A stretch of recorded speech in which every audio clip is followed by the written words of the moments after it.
कृष्णा, राधे राधे। गणेश जी की व्रत कथा। गणेश जी के व्रत में अंधी बुढ़िया माई की कहानी सुनना सबसे उत्तम और फलदायी माना जाता है। इसे संकष्टी चतुर्थी या बुधवार व्रत और या अन्य गणेश पूजा के अवसरों में विशेष रूप से पढ़ा जाता है। कहानी है गणेश जी और अंधी बुढ़िया माई की व्रत कथा। एक नगर में एक अंधी बुढ़िया माई रहती थी। उसका एक बेटा और एक बहू थे। वह परिवार बेहद गरीब था। बुढ़िया माई रोज नियम से गणेश जी की पूजा करती थी। उसकी भक्ति से प्रसन्न होकर एक दिन गणेश जी साक्षात प्रकट हुए। उन्होंने कहा, बुढ़िया माई, तू जो चाहे वरदान मांग ले। बुढ़िया माई बोली, हे प्रभु, मुझे तो मांगना ही नहीं आता, मैं क्या मांगू। गणेश जी ने कहा, तू अपने बेटे और बहू से पूछ कर मांग ले। बुढ़िया माई ने घर जाकर अपने बेटे से पूछा, बेटा बोल। माँ, तू गणेश जी से खूब सारा धन मांग ले और दौलत मांग ले। फिर बुढ़िया माई ने अपनी बहू से पूछा। बहू बोली, माँ, धन क्यों मांग रही हो? अपने पोते के लिए दूध पीने का सोने का कटोरा, एक सुंदर पोता मांग लो। बुढ़िया माई तो सोच में पड़ गई। बेटा धन मांग रहा है और बहू पोता। उसने सोचा कि मैं अपने लिए क्या मांगू। वो पड़ोसन के पास गई।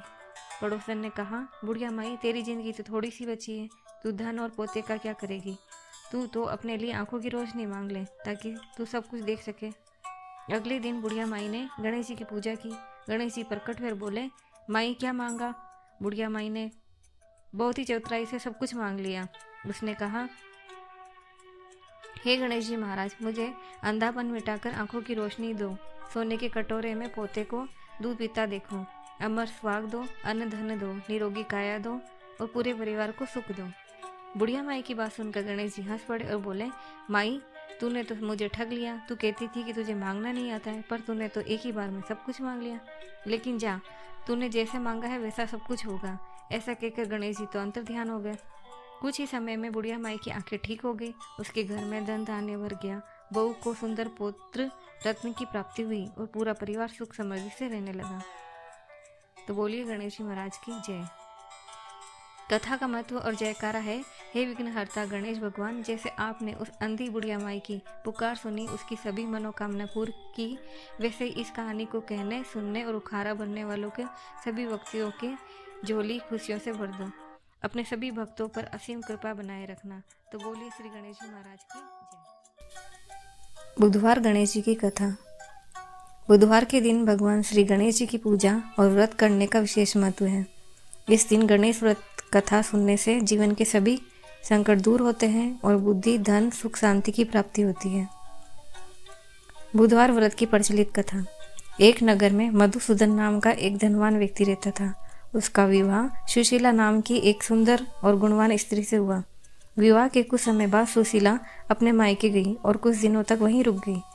जब मधुसूदन अपनी पत्नी को लेने उसके घर गया तो उसने विदाई के लिए बुधवार का दिन चुना। माता पिता और सगे संबंधी ने उसे समझाया कि बुधवार के दिन बेटी को विदा कराकर ले जाना शुभ नहीं माना जाता है, यात्रा में कष्ट होता है। लेकिन मधुसूदन ने किसी की बात नहीं मानी। उसी दिन अपनी पत्नी के साथ नगर के लिए प्रस्थान कर गया। रास्ते में पहुंचकर सुशीला को प्यास लगी।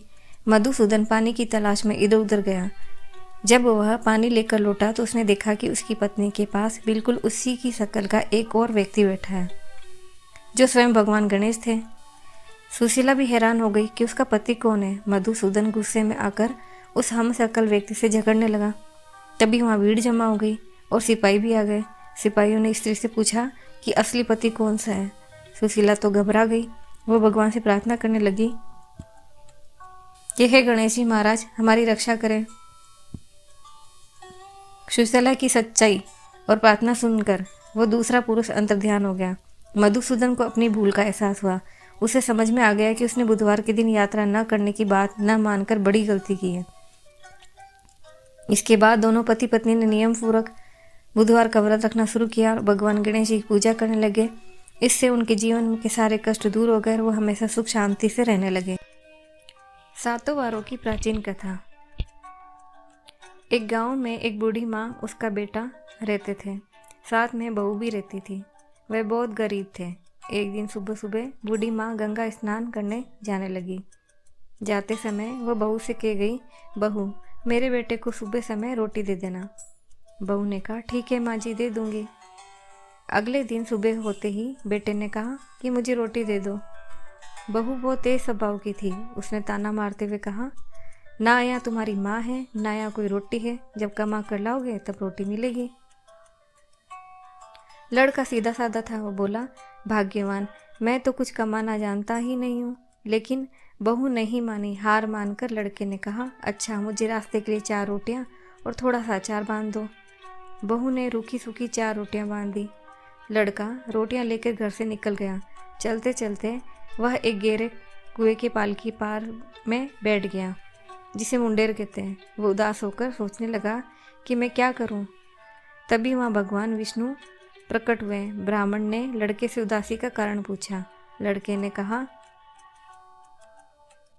महाराज, मेरी माँ तीर्थ पर गई है। पत्नी ने कहा है कि कमा कर लाओगे तो रोटी मिलेगी, पर मुझे तो कुछ कमाना नहीं आता। ब्राह्मण देव मुस्कुराए और बोले, बेटा, कमाना तो मुझे भी नहीं आता, लेकिन मुझे 7 वारों का नाम कथा लेना आता है। यदि तू इस कथा का नियम से करेगा तो घर में अन्न धन अटूट भंडार भर जाएंगे। लड़के ने हाथ जोड़कर कहा, हे महाराज, मुझे वो 7 वारों का नाम कथा जरूर सुनाइए। ब्राह्मण देव ने कहा, तू हाथ में चावल के दाने ले, पानी का लोटा रख ले और ध्यान से सुन।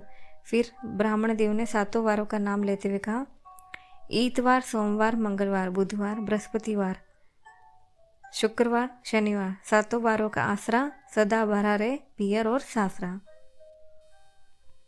ब्राह्मण देव ने जैसे ही 7 वारों का नाम लेकर ये बात कही और लड़के ने हुकारा भरा, वैसे ही चमत्कार हुआ। लड़के के घर में जितने भी बर्तन उल्टे पड़े थे वो सीधे हो गए और अन्न धन सोना चांदी से लबालब भर गए। लड़के ने ब्राह्मण देव को प्रणाम किया, उनसे 2 रोटियां खुद खाई और 2 ब्राह्मण देव को दे दी।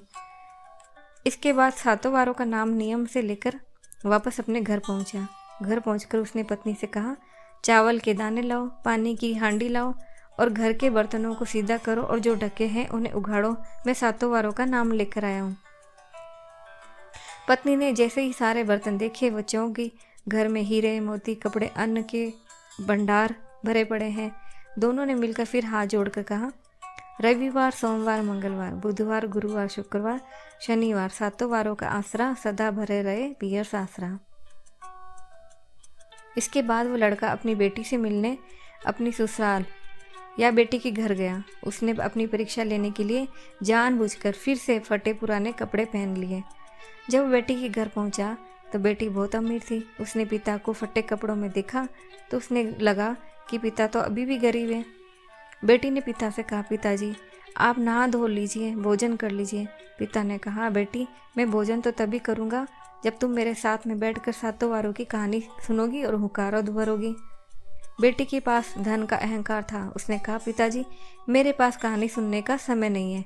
मेरी तो खिचड़ी सीज रही है, गाय दूध दे रही है और मेरे पास बहुत काम है।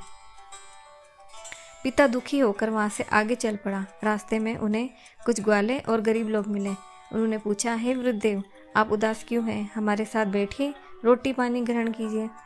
पिता ने कहा, मैं रोटी तभी खाऊंगा जब कोई मेरी कहानी सुनेगा 7 वारों की। ग्वाले और गरीब लोग तैयार हो गए। वे सब घेरा बनाकर बैठ गए। पिता ने हाथ में अन्न के दाने और 7 वारे की कथा सुनाने शुरू की। इतवार, सोमवार, मंगलवार, बुधवार, गुरुवार, शुक्रवार, शनिवार, 7 वारों का आसरा, सदा भरे रहे पियर सासरा। जैसे ही कहानी पूरी हुई, उन गरीब ग्वालों की झोपड़ियां महल में बदल गई। उनकी गायें हरी भरी घास चरने लगी। उनके पास अपार धन आ गया। सब खुशी से झूम उठे। इधर जिस बेटी ने कहानी सुनने से मना किया था, 7 वारों के देवता नाराज होने से उसकी संपत्ति तो नष्ट हो गई और उसकी पकी हुई खिचड़ी में कीड़े पड़ गए। वैभव चला गया। तब उसने अपनी भूल का एहसास हुआ। वो दौड़ती हुई अपने पिता के पास आई और पैरों में गिरकर क्षमा मांगी। पिता ने उसे माफ किया और कहा, बेटी, अब कभी भी 7 वारों के देवता का अनादर मत करना। बेटी ने हाथ जोड़कर कहा, 7 वारों का नाम लिया, जिसके उसका खोया हुआ धन वैभव वापस लौट आया। 7 वारों का मुख्य मंत्र जो कहानी के अंत में बोलते हैं वह 7 वारों का आसरा, सदा भरा रहे पियर सासरा, कहते सुनते हुकारा भरते, 7 वारों के देव सबके भंडार भरे रखना। तो बोलिए 7 वारों देवता की जय। गणेश जी की दूसरी कथा है गणेश और कार्तिक की दौड़ की। भगवान शिव और पार्वती ने अपने दोनों पुत्र गणेश और कार्तिक को कहा, जो सबसे पहले तीनों लोगों की परिक्रमा करके आएगा उसे ये अमृत का फल मिलेगा। कार्तिक तेजस्वी और योद्धा था। वह अपने महान वाहन मयूर यानी मोर पर सवार होकर तुरंत तीनों लोगों की परिक्रमा करने निकल पड़े। गणेश बुद्धिमान थे। उन्होंने माता पिता की परिक्रमा की और बोले, माता पिता ही है मेरे तीनों लोग। उन्होंने शिव पार्वती के साथ परिक्रमा की। जब कार्तिक के लौटे देखा तो गणेश तो पहले ही फल प्राप्त कर चुके हैं। शिव पार्वती ने गणेश जी की बुद्धिमत्ता की प्रशंसा की और उन्हें प्रथम पूज्य का दर्जा दिया। इस कहानी का सार ये है कि तेजी से ज़्यादा बुद्धि और भक्ति महत्वपूर्ण है। गणेश जी बुद्धि के देवता हैं। बुधवार व्रत में गणेश जी पूजा के साथ में सुनने पढ़ने का लिए उत्तम फल है। बुधवार को गणेश जी को घी गुड़ का भोग लगाकर इन कथाओं का पाठ करने से बुद्धि, समृद्धि और विघ्न का नाश होता है।